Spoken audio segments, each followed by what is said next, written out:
Welcome to the deep dive, where we take complex topics, cut through the noise, and really get to the heart of what you need to know. Today we're looking at something pretty fascinating. We are. We're taking a plunge into a trend that's really transforming the high-end property scene in Thailand, specifically in Phuket.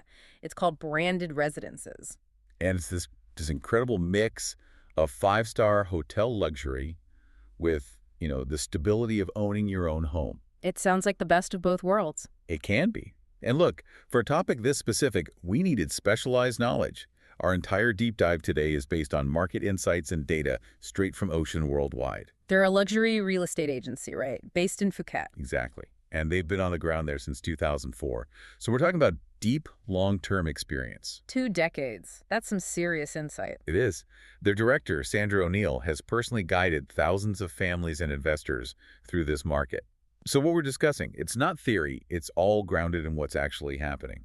That's the kind of foundation we love. So our mission today is pretty simple. We want to unpack the key advantages of this unique ownership model. What makes these places so special? And why are they both a lifestyle choice and, a potentially solid investment? Let's get into it. Okay, so let's start with the basics. What exactly is a branded residence? Good question. At its core, it means you, the owner, you buy a private space. It could be a condo, a villa, but it's fully managed by a top-tier hotel brand. So you're not just buying property, you're buying into a service standard. That's it. You instantly get the quality and service you'd expect from a global five-star resort. It's non-negotiable. So for someone who doesn't live in Phuket year-round, what's the biggest draw there? I mean, in a word, convenience. Hotel it removes every single headache of owning a property from a distance. You hear horror stories about that. The upkeep, the maintenance. Absolutely. Yeah. And in a tropical climate, that's a huge deal. The brand handles everything, the landscaping, the bills, and crucially, the proactive stuff, preventing mold, pests, climate wear and tear. So you're not getting a call at 3 a.m. because an air conditioner failed. Never. The brand standards mean everything is maintained 24/7. They handle the staff, the operations, all of it. Okay, but there's always a trade-off. What about control? Do you lose autonomy over, say, the interior design, or who fixes the roof? That's a critical point. And yes, you do sacrifice some individual control. The brand needs to maintain its consistent look and feel. So your condo looks like every other condo in the rental pool. To an extent, yes. Yeah. But that consistency is precisely what guarantees the quality for renters, which in turn protects your investment and your returns. You're trading customization for peace of mind. And of course, the amenities. You're not just getting a small community pool. No, you're walking out your door to resort-scale pools, state-of-the-art gyms, award-winning spas, fine dining. It's all right there. And then there's the prestige. I mean, owning a home with a name like Intercontinental or the Standard on it, that instantly elevates the asset. It creates a desirability that helps hold its value, even if the market shifts. Which brings us to what you call the dual purpose. This isn't just a holiday home. Not at all. You can live there full-time, of course. But for the investor, the real magic is the managed rental pool.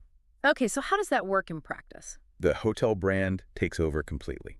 They market your property on their global networks. They handle all the bookings, the guests, the I cleaning. get totally hands-off for the owner. It is the definition of passive income in the luxury space, a way to generate steady returns without doing any of the heavy lifting. All right, if we're talking returns, location is everything. The Ocean Worldwide sources really zoom in on one particular spot, Kamala Beach. They do. It's often called the Millionaire's Mile. Why that name? What's the atmosphere like? It's just different from the more chaotic tourist spots. It's all about quiet refinement, really serene shorelines. It has this sense of calm, of exclusivity. So it attracts a certain kind of clientele. A clientele that appreciates the finer things, but without all the noise and fuss. For an investor, Millionaire's Mile is code for scarcity and high net worth demand. That's key for holding value. And this is where it gets really interesting for me, the architecture. It's not just a generic modern design.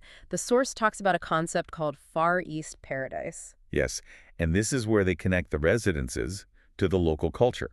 It's a real nod to Phuket's Peranakan heritage. Can you explain that a bit? What is Peranakan? Sure. It refers to the culture created by early Chinese migrants who settled in places like Phuket and married local women. It created this amazing fusion culture. And you can see that in the buildings themselves. You absolutely can. It's a kind of Sino-European aesthetic. You'll see, for example, detailed Chinese-style woodwork and tiling right next to the grand columns or arched windows of European colonial design. So it feels unique. It feels like it belongs there. Exactly. It's not a cookie-cutter luxury high-rise that could be in Miami or Dubai. You're buying a piece of Phuket's story. And that rootedness, as you call it, that must add to the long-term value, right? It's crucial. In a crowded global market, uniqueness is currency. A property that draws on authentic local culture will always stand out. It commands better rental rates and holds its resale value much better. Okay, let's shift from the building to the experience. We're not just talking about access to a hotel gym. This is a whole other level of hospitality. A whole other level. Think about having Michelin-recognized dining right on your doorstep. No need to book weeks in advance. Exactly. Or having an award-winning spa just a Yeah. short walk away. And then there's the day-to-day stuff. Seamless in-room dining, professional housekeeping. It makes life feel like a permanent holiday. The source material uses the Intercontinental Phuket Resort as a key example. It mentions something called 2 Michelin keys. Right. What does that actually mean? So think of it like Michelin stars for restaurants, but for the entire hotel experience. 2 keys signifies a truly excellent and unique stay. And for a resident, that means the quality of everything, from the concierge to the linen, is certified at the highest global standard. Precisely. And that standard extends directly to your home. The benefits for residents are also more specific than just using the main pool, aren't they? Oh, much more. At the Intercontinental, for instance, you get a 247 concierge, resident-only pools for extra privacy, and even special perks called proud privileges. Give me an example of a proud privilege. It's about total personalization. So let's say you want to arrange a private yacht trip for the day or host a catered party in your residence. You just call the concierge. And it's done. They leverage the hotel's entire operational power just for you. Okay, let's talk brass tacks, the investment. Ocean Worldwide's data says prices start around $462,000 USD. How does that fit into the Phuket market? For a luxury branded unit in a prime spot like Kamala Beach, that's a very competitive entry point. But remember, the return isn't just about the property's value going up. It's about the rental yield. It's all about the rental yield from that managed pool. So what are the numbers on that? How much of a cut does the hotel brand take for managing everything? That's the key question for any investor. The management fee, which covers all the marketing, booking, cleaning, it typically falls between 20 to 40% of the gross rental income. That sounds like a lot. It can, but you have to weigh it against the upside. A brand like Intercontinental has global marketing reach. They drive higher occupancy rates and can charge premium nightly prices that an individual owner just couldn't achieve on their own. So the argument is the extra revenue they generate more than pays for their fee. That's the model. You're paying for reliability and access to a global customer base. It's what makes the investment truly passive.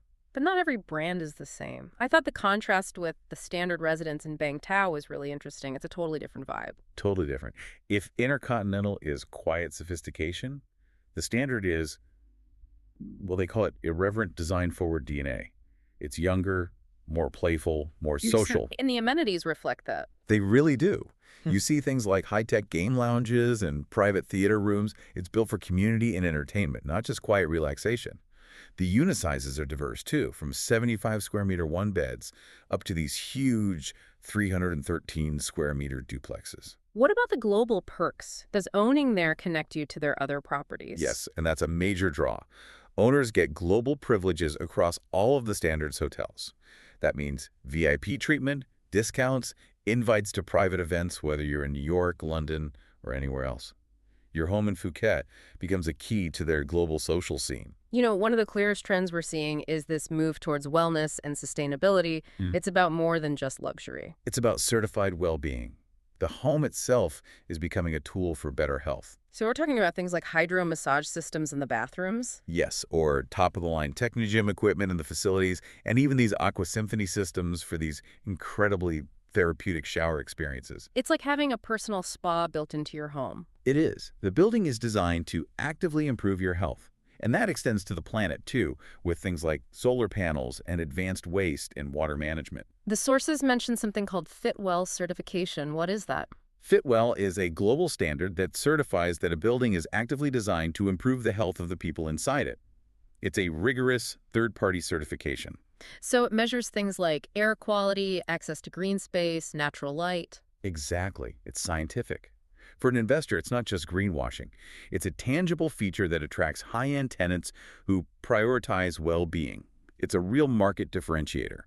So to wrap up, it seems branded residences really do offer this unique blend. You get the private luxury, the hands-off professional management, and what looks like a very solid investment. Especially in a prime location like Kamala Beach, it's that have your cake and eat it too scenario, as long as you understand the brand and the fee structure. And we have to remember, this entire deep dive, all these details, they come from the on-the-ground expertise of Ocean Worldwide. A team that's been specializing in Phuket since 2004, with Sandra O'Neill at the helm, helping thousands of investors navigate this exact model. Their insight is just invaluable. Absolutely. So if this blend of lifestyle and investment has caught your interest, we really encourage you to explore the market and find these exceptional properties by visiting oceanwwp.com. That's oceanwwp.com. And that leaves us with a final thought to chew on. With this clear trend towards wellness tech and sustainability certifications like Fitwel, are we seeing a future where high-end real estate is less about just, visible, flashy luxury and more about a kind of demonstrable certified well-being that you can actually measure? Something to think about. Until our next deep dive.